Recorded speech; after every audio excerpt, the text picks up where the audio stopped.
wabarakatuh, sahabatku semuanya. Mudah-mudahan kita selalu dalam lindungan Allah SWT. Pada pagi ini saya akan membahas kondisi porang di bulan Februari, akhir bulan Februari, yang sudah sebagian mulai dorman. Marilah ikuti perjalanannya. Untuk wilayah Kota Tasik dan sekitarnya masih diguyur hujan, sehingga pertumbuhan umbi porang masih terus berlanjut ya, umbi tunas-tunas berikutnya. Mudah-mudahan hujan ini membawa berkah untuk kita semua. Amin amin ya rabbal alamin.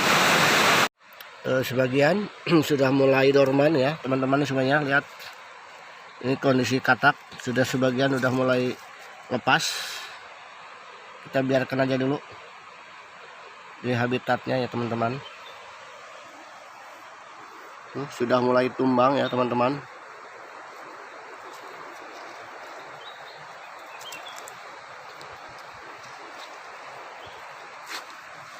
Tuh, dahannya sudah mulai tumbang.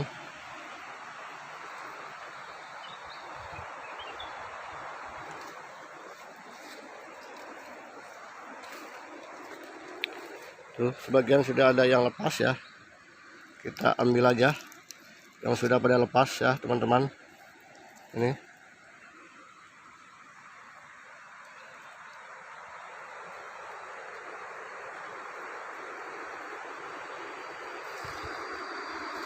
kalau lihat kondisi begini, sebagian mungkin bagi yang nggak tahu, wah kondisinya udah mau pada jelek ya. Tapi sebenarnya ini bukan jelek teman-teman. Ini emang kondisi sudah mau dorman begini.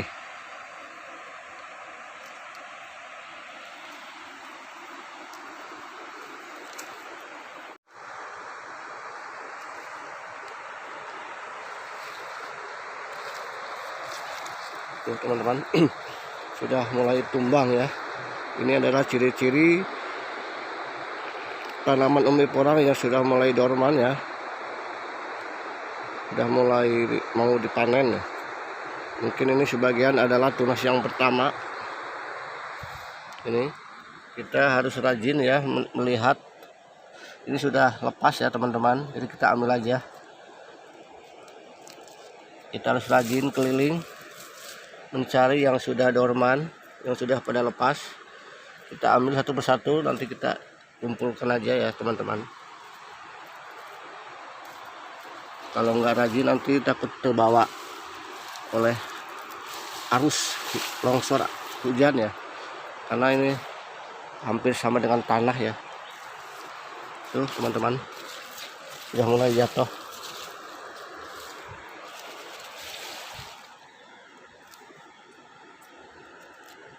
Ini masih nempel, jangan diambil ya.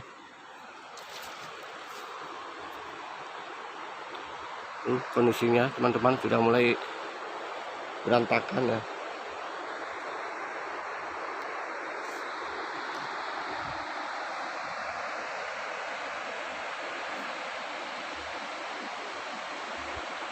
Jadi dormannya nggak bersamaan ya.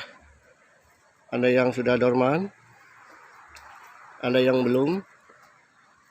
Ini ada yang belum juga ini ya, masih segar ya.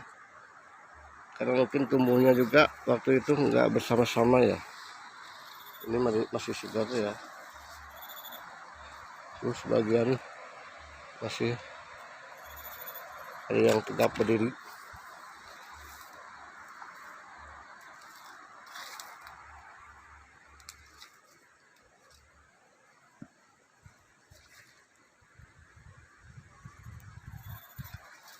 Ini udah ada yang jatuh ya teman-teman nih. Kita ambil aja, lumayan nih.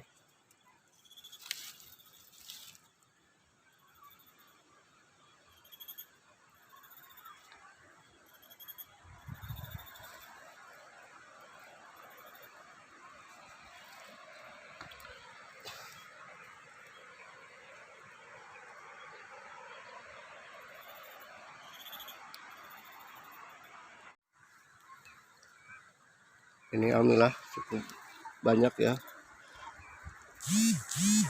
buah kataknya dalam satu pohon. Tuh, sebagian ini adalah bibit dari umbi ya teman-teman. Ini umbi belah ya. Kita mencoba umbi belah ya pada saat itu. 1 kilo dibagi 4 ya teman-teman. Alhamdulillah hasilnya cukup lumayan.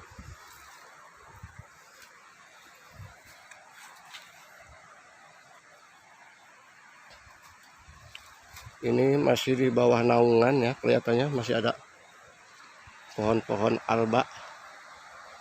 Tapi nggak apa-apa ya, ternyata bagus sebagai naungan juga.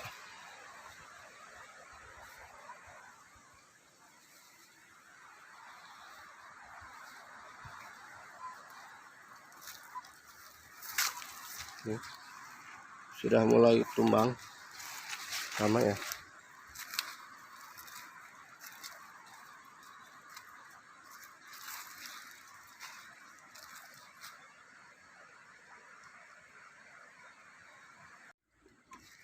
Kalau ini masih tegar berdiri ya. Ini di bawah naungan dari bibit umbi ukuran 1 kilo. Ada yang 1 kilo, ada yang 1 kilo isi 2 ya teman-teman. Ini kelihatannya masih berdiri tegak.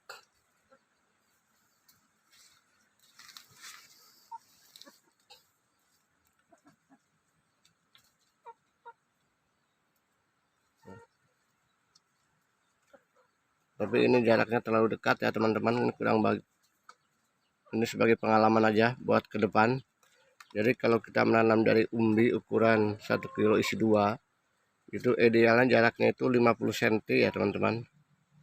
Ini kayaknya terlalu dekat ya. Jadi pertumbuhannya kurang maksimal ya. Dan alhamdulillah kita ambil hikmahnya, pengalaman.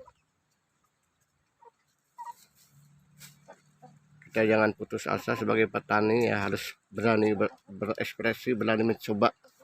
Kita coba lagi untuk musim yang akan datang.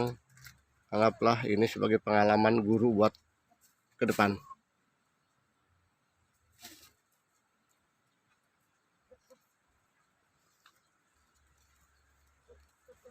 Ini tingginya lumayan ya teman-teman, hampir 1,5 meter ya.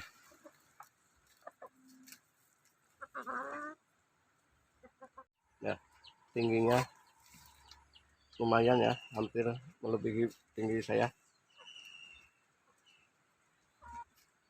Kurang lebih sekitar 175 ya mungkin.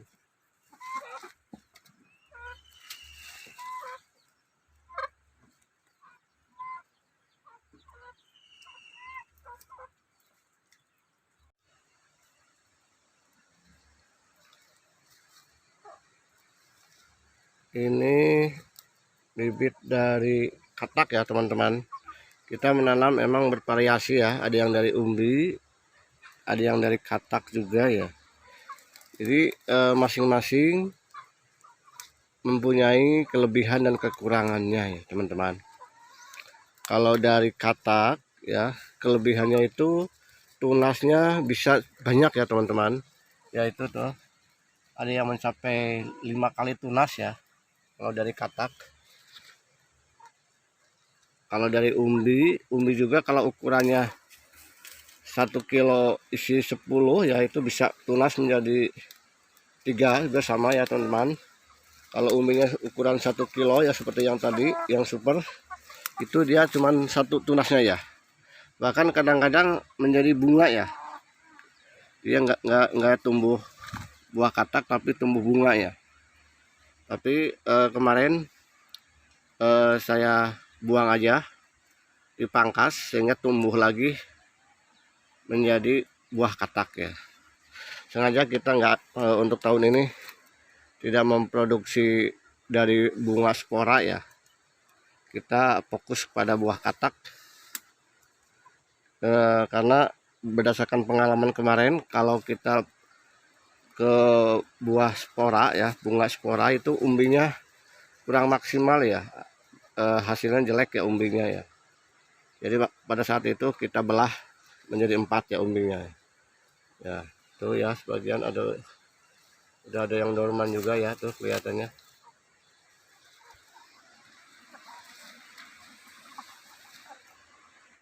masih dalam rangka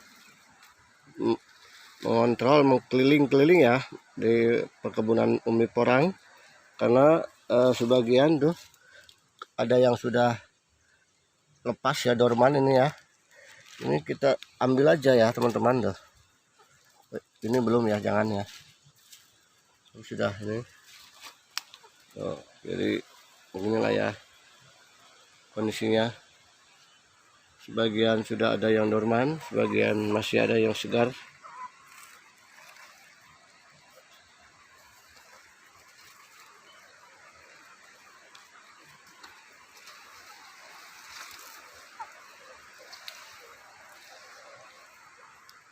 Ya.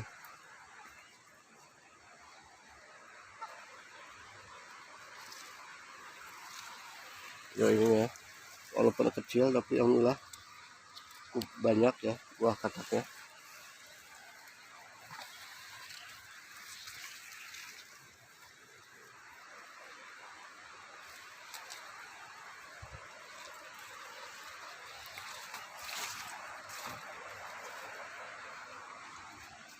Nah ini udah lepas ya teman-teman, kita ambil.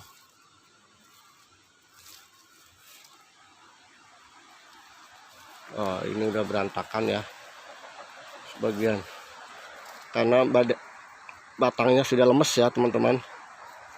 Ini katak supernya ya masih kuat kokoh. Ini tunas yang pertama, tunas yang kedua masih kokoh berdiri.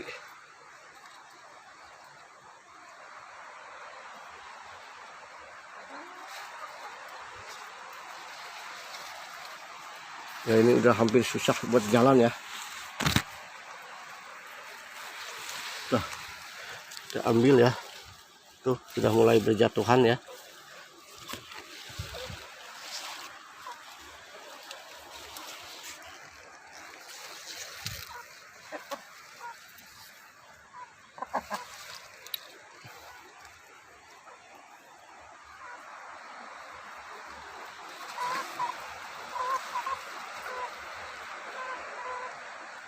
Sebagian sudah mulai dorman ya buah katak. Ini alhamdulillah nih katak-katak super ya yang sudah mulai dorman.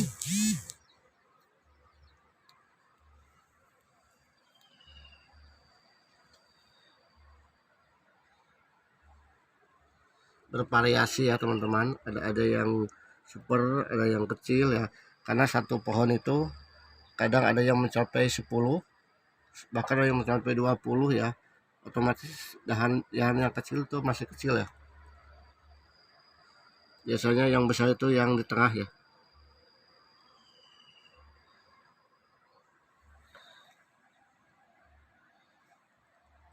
Kita biarkan di sini ya teman-teman, di tempat yang teduh, jangan dipanaskan ya, apalagi nanti kepanasan kehujanan nanti hancur ya teman-teman. Jadi cara saya untuk memelihara atau mengamankan buah katak, kita simpan di tempat yang teduh ya, jangan kena sinar matahari, apalagi nanti kena hujan, nanti lama-lama pasti busuk ya. Kita biarkan dulu di tempat yang teduh.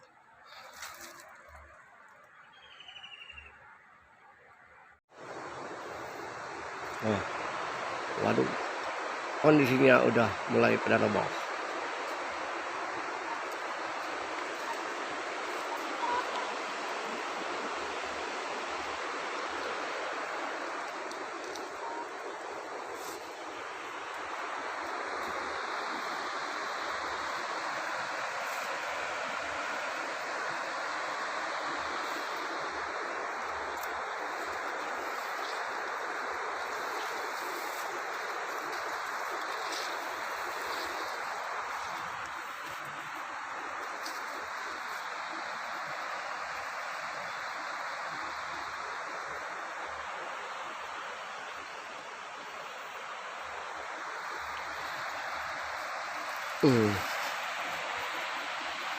Ya kalau ini masih segar-segar ya, pertumbuhannya kelihatannya masih segar-segar ini.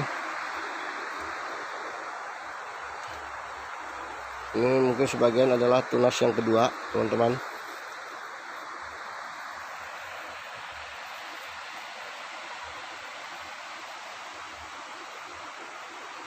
teman-teman, sudah mulai mau dorman ya. Ini kataknya mantap ya. Wah, ini katak super ya.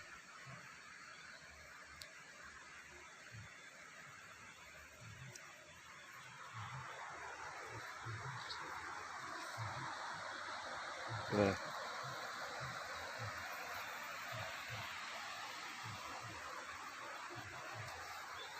Ya walaupun di tanah miring ya, alhamdulillah kondisinya cukup lumayan nih. Walaupun agak sedikit kurang maksimal ya kami dalam pemberian pupuk ya. Jadi pupuknya teman-teman harus maksimal ya.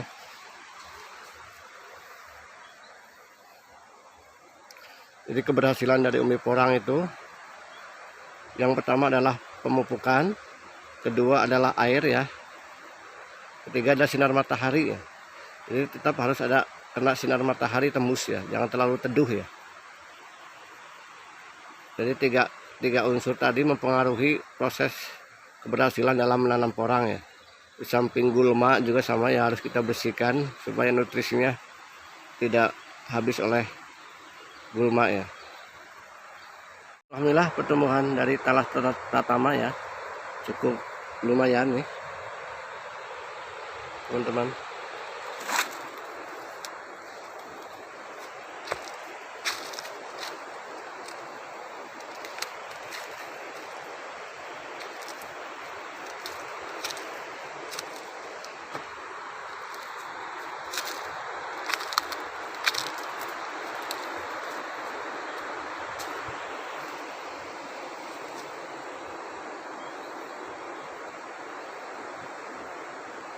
Ini rumput-rumputnya cukup banyak, sengaja ya kita nggak dicabut ya karena situasinya hujan sebagai penahan longsor ya. Di wilayah kami masih cukup deras curah hujannya, sehingga kalau ini terlalu bersih ya teman-teman nanti longsor ya. Kepada teman-teman semuanya yang telah mengikuti video kami, mudah-mudahan bermanfaat, bukan maksud menggurui. Wassalamualaikum warahmatullahi wabarakatuh.